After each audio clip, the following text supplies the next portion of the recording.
SVC மற்றும் ஆதித்யாரம் movies தயாரிப்பில் ஷங்கர் இயக்கத்தில் ராம்சரண் நடிக்கும் கேம் சேஞ்சர் ஜனவரி 10 முதல் உலகமெங்கும். MadRabbit, India's finest audio wearable brand, starting at 999. I think it's a great track. Garage Raj at his best. Ghana songs means Deva Saroda Ghana songs, and Ghana was just becoming popular. But you didn't have that many Ghana songs as இப்ப இருக்கிற மாதிரி எல்லா படத்துலையும் கானா இருக்கு. டங்க டக்கட்ட டங்கட்ட டக்கட்ட டங்க டக்கட்ட ஒரு rhythm ஒரு ஃபிக்ஸ்டாக இருக்கும். கானாவோட மெட்டு வேர்ட்ஸ் வச்சு ஆனால் அந்த டங்கன் டக்கட்டை எடுத்துட்டா என்ன ஆகும்? That's what. ஸோ அதில் வோக்கல் பர்கஷன் கொடுத்தோம்.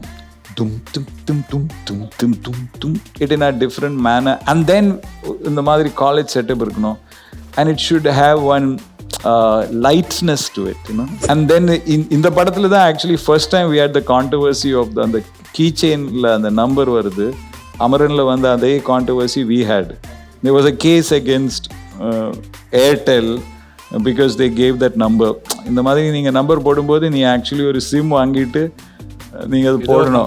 ஆமாம், சும்மா ஏதாவது நம்பர் நம்ம போட்டால் அவன் எவனா ஒருத்தனுக்கு ஃபோன் வந்துகிட்டே இருக்கும். So lot of people thought அது விஜயோட நம்பர்னு சொல்லி இது. ஏன் இதை நான் மெயினாக எடுத்திருக்கேன் அப்படின்னா, it rekindles my school days sir. School moments ஒரு மாதிரி நாஸ்டாலஜிக் சார். எனக்கு தெரிஞ்சு இந்த வீடியோ கட் பண்ணி நாஸ்டாலஜிக் ஃபீல் வரும் அப்படின்றதுல எந்த டவுட்டும் கிடையாது. பார்த்துடலாம் sir. How nostalgic do you feel, sir? I think it's a great track. Garage Raj at his best.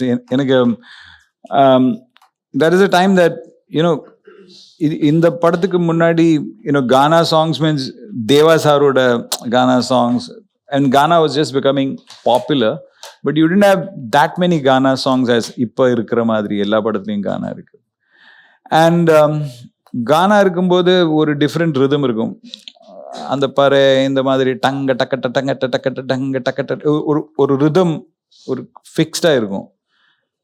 So கானாவோட மெட்டு வேர்ட்ஸ் வச்சு ஆனால் அந்த டங்கன் டக்கட்டை எடுத்துட்டா என்ன ஆகும்? That's what. ஸோ அதில் வோக்கல் பர்கஷன் கொடுத்தோம்.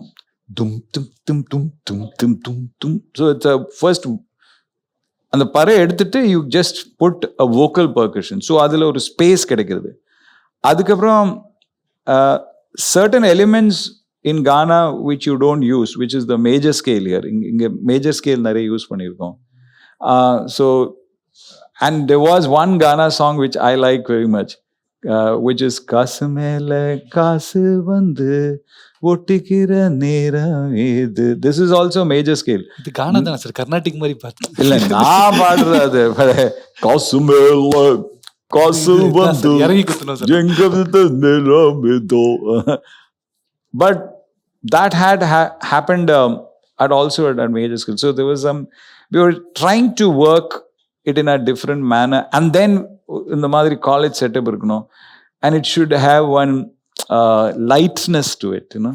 So and then இந்த படத்துல தான் actually first time we had the controversy of the key chainல அந்த நம்பர் வருது.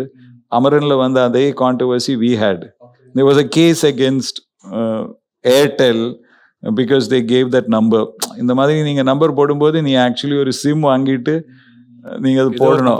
ஆமாம், சும்மா ஏதாவது நம்பர் நம்ம போட்டால் அவன் எவனா ஒருத்தனுக்கு ஃபோன் வந்துகிட்டே இருக்கும். So lot of people thought அது விஜயோட நம்பர்னு சொல்லி started harassing somebody.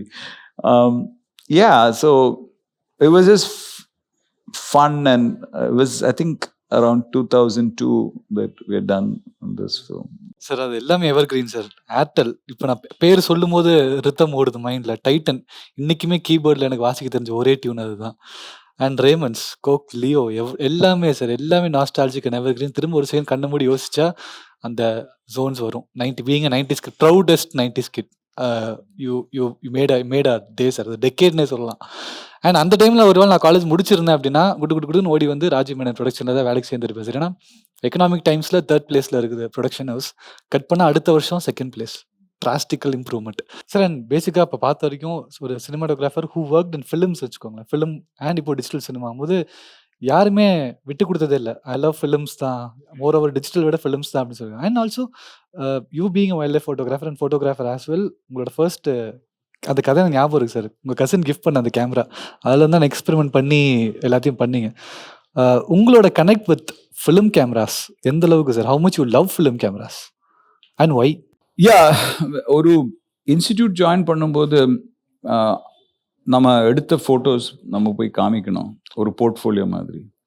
ஆனால் எனக்கு எக்ஸ்பீரியன்ஸ் கிடையாது. ஆனால் என் மைண்டில் எனக்கு ஃபோட்டோ எடுக்கலான்னு ஒரு ஐடியா இருக்குது, பட் நான் எடுக்கலை. அப்போ ஐ மீன் ஷூட் பண்ணுறதுக்கு முன்னாடி எனக்கு திறமை இருக்கா இல்லையான்னு நம்ம தெரிஞ்சுக்கணும்ல. ஆனால் நம்ம ஃபேமிலி வசதி was not very good. My father had died, my mother was just about struggled and bought a flat. அப்போ எப்படி போய் கேமரா கேட்குறது? கேமராலாம் வாங்குறது ரொம்ப கஷ்டம். You have to go to Burma Bazaar, you need a lot of money for it. So it was not really possible. So எங்கள் வீட்டுக்கு மேலே ஒரு மிஸ்டர் தேசிகன் சொல்லி அவர் ஒரு photographer, he was waiting to get into Hindu. அப்போ அவர்கிட்ட ஒரு கேமரா இருந்தது, ஆனால் அதனோட மீட்டர் ஒர்க் ஆகலை. இன்னொரு கேமராவில் மீட்டர் ஒர்க் ஆகிடுச்சு. So those were not usable. So he said that if you want you can take this.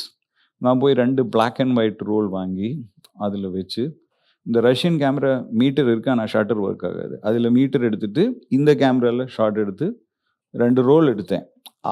அப்போ இந்த சிபி ராமசாமி ரோட்டில் ஒரு there was a black and white photographic studio. அங்கே எடுத்துகிட்டு பாஸ்போர்ட் சைஸ் ஃபோட்டோ ஒரு 5 எண்ணம் போட்டேன்.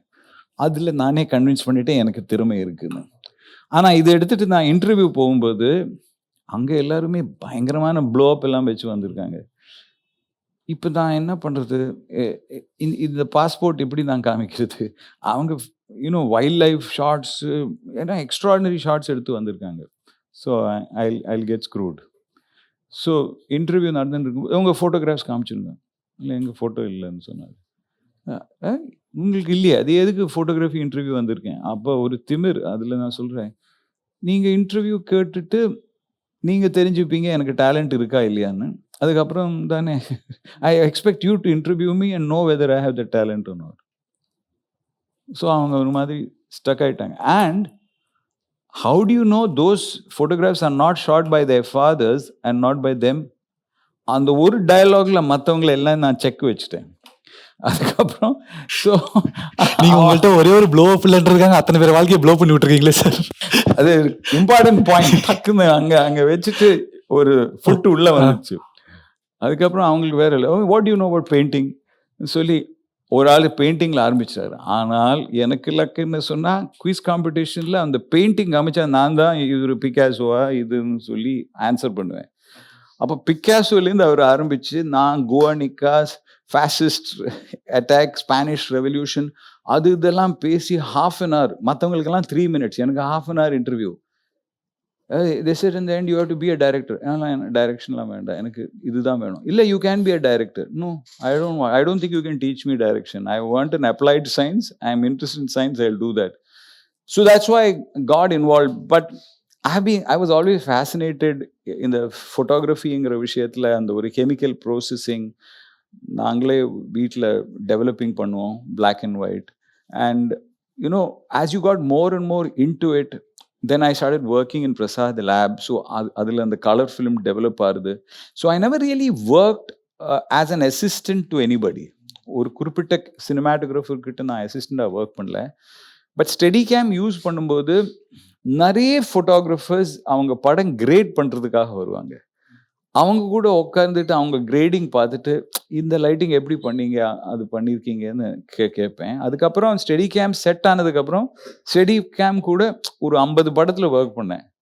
அப்போ 50 டிஃப்ரெண்ட் டைப் ஆஃப் லைட்டிங் நம்ம பார்க்குறோம். ஆனால் அப்படி அந்த கமர்ஷியல் சினிமாவில் ஆக்ரி ராஸ்தா இந்த மாதிரி விக்ரம் படம் இருக்குல்ல, ஒரிஜினல் விக்ரம், அந்த படத்தில் அந்த மீண்டும் மீண்டும் வா ஒரு பாட்டு இருக்கும். அதில் ஸ்டெடி கேம் அப்படியே வந்துட்டு ஒரு க்ரெயின் மேலே ஏறி மேலே போனோம். அது ஏதாவது ரொம்ப டிஃபிகல்ட் ஷாட் கமல்ஹாசன் சார் சொன்னார், அது நாங்கள் எடுத்து கொடுத்தோம். Like that we'll work on every day இல் பி அ டிஃப்ரெண்ட் ஷூட்டிங். அப்படி ஷூட் பண்ணும்போது ஐ மெட் மை குருநாதன் மிஸ்டர் அசோக் மேத்தா. அவர் he was the photographer for Shyam Benegal Shushman சொல்லி ஒரு படம். And he had come for the shooting and his assistant was not there, and some problem happened, and I started, measuring light. I started pulling focus for him, and suddenly something inside my brain just changed. இப்படி ஒரு matter இருக்கா? You're not, நீங்கள் ஒரு குறிப்பிட்ட ஃபேஸுக்காக exposure இல்லை, whole ஃப்ரேமுக்காக பண்ணணும். You're architect for the whole frame, and then there is emotion. அந்த thoughts actually I learned from Ashok Mehta. He was a very great photographer. He did 36 Sarangi Lane. He did, Bandit Queen. And he was an uneducated person, meaning he was not from any film institute. Avaru cap ellam vechu, avaru lightman vandu camera assistant maari. But he had an eye. A vision. So nama kannu thorakkanum, yaravadu, somebody has to open your eyes. And I think I attribute a lot of my aesthetic sense to that experience of working for 15 days with Ashok Mehta. SVC மற்றும் ஆதித்யாரம் movies தயாரிப்பில் ஷங்கர் இயக்கத்தில் ராம்சரண் நடிக்கும் game changer ஜனவரி 10 முதல் உலகமெங்கும். MadRabbit, India's finest audio wearable brand, starting at 999.